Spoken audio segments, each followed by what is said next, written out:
Thanks to Benks for sponsoring a portion of this video. Honestly, this is a comparison I've been dying to make for quite some time now. Samsung's new Z Fold 5 versus the infamous S23 Ultra. I've been a huge advocate for the S23 Ultra, going as far as claiming this is the best phone ever made. In fact, this is the phone that made me switch over completely from an iPhone 14 Pro Max. But in the back of my head, I knew that the Z Fold 5 was coming. And this year, we were expecting a banger of a phone from Samsung in a foldable form factor. Well, after spending a good amount of time with both these devices, I can say this is going to be the hardest comparison video I have ever made. Samsung just keeps on delivering, and the decision for us, the consumers, keeps on getting a little bit harder. So make sure you do watch this video carefully and do not make a mistake. I've been feeling so small. Watch the clock ticking off the wall.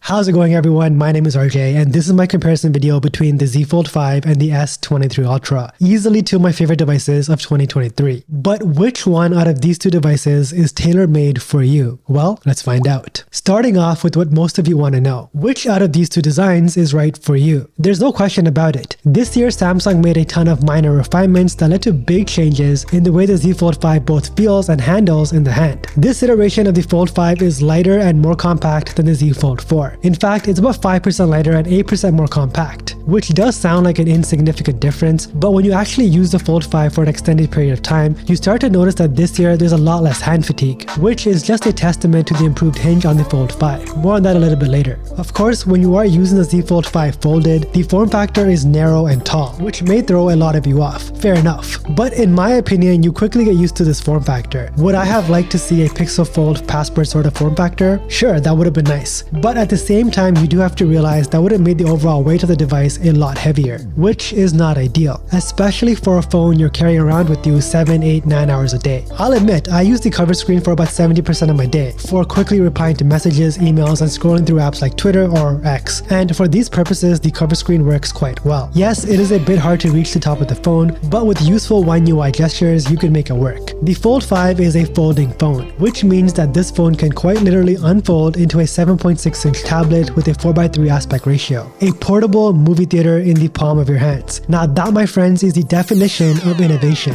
Every foldable phone requires a hinge, and it doesn't get much better than the newly redesigned hinge found on the Fold 5. This new hinge allows for the phone to fold completely flat. You can tell that there is no visible gap between the displays when the Fold 5 is folded completely shut. This improved design makes the Fold 5 more compact, lighter, and improves the overall durability of the device. It's kind of hard to believe, but the Fold 5 has gone on to replace my tablet, my Kindle, and even my PS5 for that matter. I do find myself playing a lot more mobile games now thanks to the captivating inner display. There's something about this display that just draws you in. Yes, there is still a noticeable crease on this phone, but it doesn't really bother me on a day-to-day basis. I'll explain my in-depth thoughts on the crease a bit later in the video.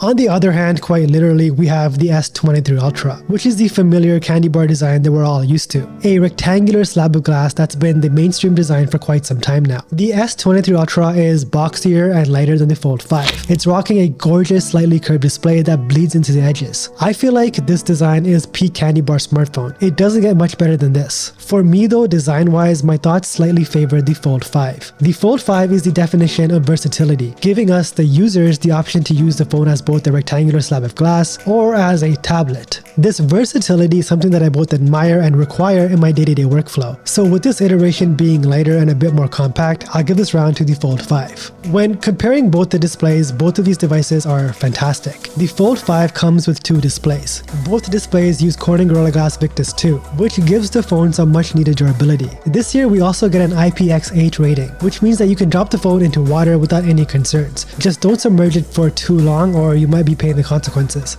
But we still don't have a dust resistant rating, which I find to be quite interesting. The cover screen features a 6.2-inch dynamic AMOLED display, while the inner display features a behemoth 7.6-inch dynamic AMOLED display. This is such a captivating display. I love doing everything on this display, from reading Kindle books to watching movies and playing games. The inner panel now gets really bright. The maximum brightness can go up to 1750 nits, putting this on par with the S23 Ultra's maximum brightness. With the S23 Ultra, there's no question about it. This phone simply has one of the best best displays on any phone. It's bright, bursting with colors, and incredible to look at head-on. This is a 6.8-inch OLED panel with a pixel resolution of 3088 by 1400. The overall image quality is phenomenal, and it is the better display out of these two phones. But the question is, what type of user are you? Are you someone who wants to use the very best that Samsung has to offer, or are you okay with using a display that's slightly worse, but at the same time gives you that portable movie theater experience? By the way, if you guys are interested in some of the wallpapers showcased in this video, they are a part of my wallpaper pack, which you guys can pick up in the description below. Biometrics wise, you're looking at a capacitive fingerprint scanner on the Fold 5 versus an ultrasonic fingerprint scanner on the S23 Ultra. I personally do prefer the placement and the speed of the Fold 5's fingerprint scanner. The S23 Ultra's fingerprint scanner does take a quick second to get into your device, and of course it is more secure. Convenience wise though, I gotta go with the Z Fold 5. Now, when I made this exact comparison a few months ago with the Z Fold 4, I specifically said that the performance of the S23 Ultra is unmatched, and at the time it made complete sense. With this iteration of the Z Fold, however, Samsung made some significant strides in the performance department. The Z Fold 5 is equipped with the Snapdragon 8 Gen 2 chipset for Galaxy, the same overclocked chipset that's found on the S23 Ultra, a chipset that's known for its efficiency and performance, and you know what, it translates really well into improving the overall performance of the Z Fold 5. The smoothness, the fluidity, and the animations are excellent on both these phones. Based on everyday usage, it's really hard to notice a difference in performance between these two devices. I think it's safe to say that the Z Fold 5 has caught up and closed the gap in terms of performance. Now, deciding on a case for the Z Fold 5 can be a tough decision. You can either go with something that offers good protection, but then you're inevitably increasing the overall weight of your Fold 5. Or you can be like me and choose to keep it simple and light with something like this Kevlar case made by Benks. This is called the MagClap Armor Case.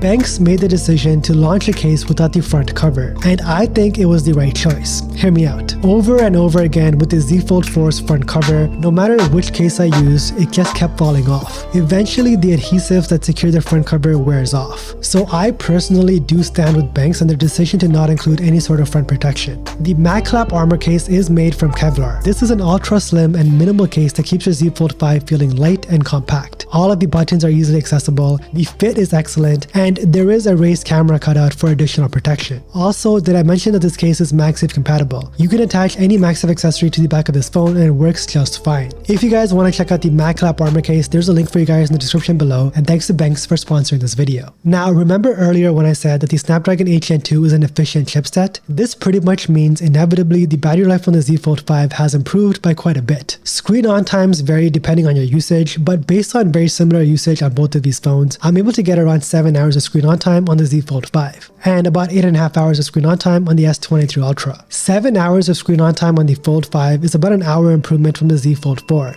And this is huge. A key obstacle preventing me from daily driving a foldable device was, quite frankly, the battery life wasn't that great. 7 hours though on the Fold 5 is more than good enough for me to daily drive this phone without constantly thinking about battery life on the back of my mind. Most of my usage is on a 5G network for about 85% of my day, so this battery improvement is actually quite impressive, despite the Fold 5 housing a 4400 mAh battery. In the battery department, the S23 Ultra ultimately wins out on charging speeds and overall screen on times. I can quickly charge this phone thanks to a 45-watt fast charger and not have a single worry about my battery life all day long. If you're looking for a device that's tailor-made for productivity, nothing is better than the Z Fold 5. Sure, multitasking is available on all devices with One UI, but I feel like with the Fold series, you get to experience multitasking the way Samsung envisioned it. Being able to open 3 apps simultaneously and do multiple things at once is more useful than I imagined it'd be. At first I thought, hey, who really needs all of these apps open at the same time? But it has proven to be useful time and time again. My go-to weekly combo is the calculator app, my banking app, and Samsung Notes. I'm usually calculating things on a weekly basis just to see where my finances are going, and being able to add and subtract and write down notes all while having the banking app open is super useful to me. This is just one example though, there are many other combos I use on a regular basis. You can also multitask on the S23 Ultra, with 2 apps open simultaneously and a floating window somewhere in the middle. It's also proven to be useful in certain scenarios, but I feel like if you guys want to experience true multitasking on a 7.6-inch display, the Z Fold 5 is the way to go. However, with that being said though, there are still a lot of apps that need to be optimized for the Fold 5, and that is on the developer's end. Apps like Instagram and Twitter are just stretched out versions of their regular app. They haven't properly been optimized for a 4:3 aspect ratio.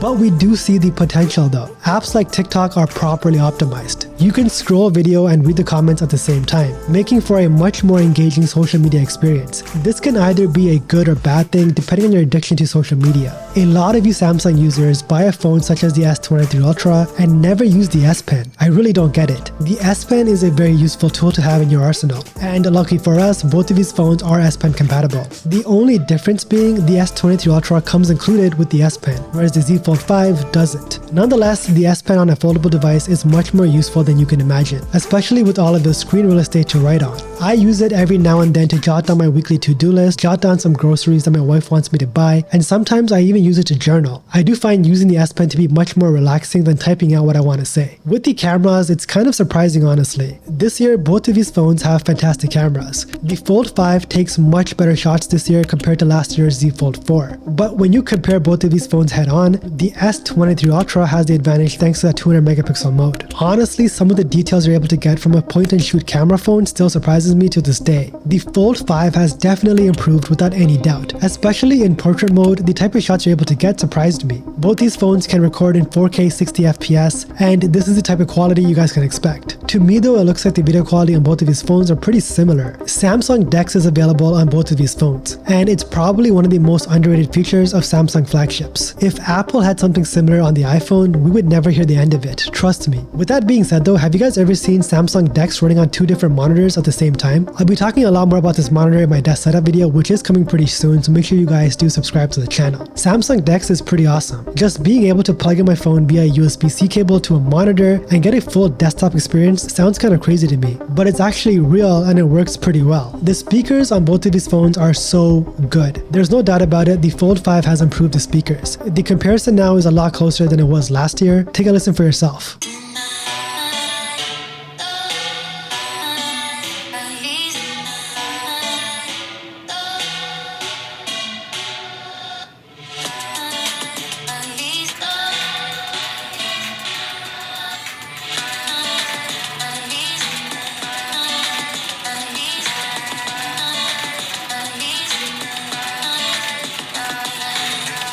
Ultimately, the choice between these two phones is up to you. But if I had to choose, I'd pick the Z Fold 5 for a few reasons. This iteration of the Z Fold 5 has a ton of minor refinements that simply come together to make this the best foldable on the market. This year, the Fold 5 has caught up with the S23 Ultra, especially in terms of performance, battery, and overall usability. Oh yeah, and these are my thoughts on the controversial crease. This is an analogy I use in all of my fold videos, and if you guys have heard it before, then feel free to skip on over. Your nose is always in your field of vision, but your brain chooses to ignore your nose because it's not information you need to process on a day-to-day basis. In very much a similar way, I feel like my brain has learned to ignore the crease altogether. And if you are looking down at your nose right now, you do have to subscribe to the channel because I made you look. Don't get me wrong, the S23 Ultra is a fantastic choice, especially if you want the superior display, the better battery life, and the better cameras. But this year, I feel like, in my opinion, the Fold 5 is the phone for me. If you guys want to check out some deals on the Fold 5 or the S23 Ultra, then make sure you check out some of the affiliate links in the description below. If you made it to the end of this video, I really do appreciate you. Make sure to drop a dolphin emoji down in the comments below so I know exactly who you guys are. Don't forget to check out today's sponsor, Benks, and don't forget to flex or fold with your tech.